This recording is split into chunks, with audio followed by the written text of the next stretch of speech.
I got into fan fiction about 10 years ago. Mostly at first, it was a way of being able to like explore the idea of these power trippy ideas that I loved in Harry Potter. And it was amazing. And I fell in love with it really hard. And it got really meaningful for me when my sister started writing it. And suddenly I started betaing her stuff, and we didn't have much to talk about before. And then suddenly we had massive projects we were doing together. And fan fiction made our relationship. It was incredible. And so we started doing that. And I started finding ways that was the like most important thing in my life, more and more and more, and writing more and more and more. And so I decided after college I wanted to start writing originals, which is what I did. And what I was surprised by was that I was significantly less happy than when I was writing my fan fictions. And I started to explore, why is that true? And I was trying to figure out why it was. When I got really, really sick, I was bedridden for about a year and a half, and what turned out to be a soy allergy, and it was causing a bunch of seizures. And so I started to lose the momentum I gotten in my original career. So I had been making like a short story, got published and did well. I self-published a novel that did pretty well, was starting to gain that kind of momentum. And then it stopped because I was too sick. And I just watched as all that momentum died. And the really beautiful thing about that was I had to decide, okay, what am I going to do? And that meant that when I wasn't ever willing to say, hey, you know what, this childhood dream I had isn't actually making me happy, let's stop, I could instead say, I don't want to pick it up again and not do so. And so I started to get my health back, and I started to have more energy. And I wanted to spend that energy on something.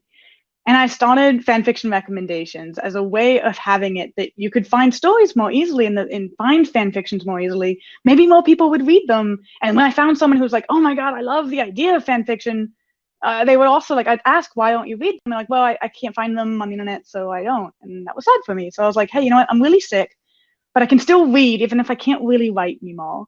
So I started to do that.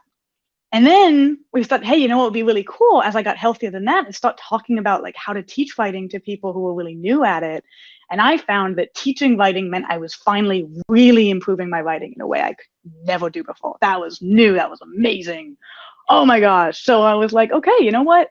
This feels good. Let's keep diving into that further and further. So I made the fan fiction writing masterclass, which was like the course of 3 years plus. It would have been shorter, but I was still very sick during that time. I still oddly was doing this masterclass at the same time as days where I couldn't dress myself. And I don't really know how or why I did that then, but I'm glad that I did, because it kept me going. And it meant that fan fiction became this more and more and more important thing to me. It became this reason.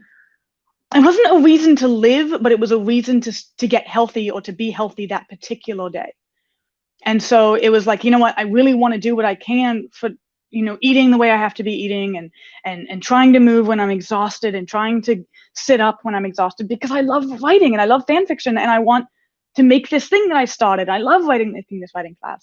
And the 20-minute plots are me taking that knowledge that I built then and saying, how can we use this to not overwhelm ourselves with just more knowledge, like drinking from a fire hose, which is sometimes what it can be like. What I can do is take the plot ideas that I have, and let's make a tool.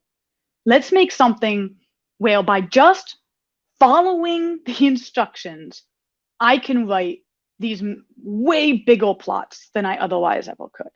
And I can make things bigger rather than having to dumb it down. I can make the story I want to write, and I don't have to learn all of the plot theory and reinvent the wheel to make this particular plot work.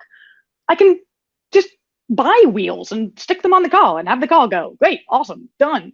And so I wanted to make wheels that other people could use so that I could use them. And that has been amazing. It was so cool. I really, really want to keep working on them. So expect me to be like pestering you guys all the time with like, what's wrong with them? Why do they not work? What's the bit that bugs you? What's the bit that's amazing?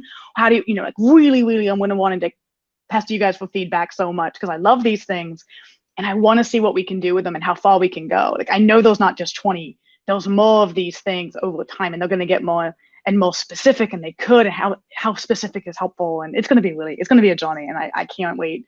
And I love the fact that we're getting started today.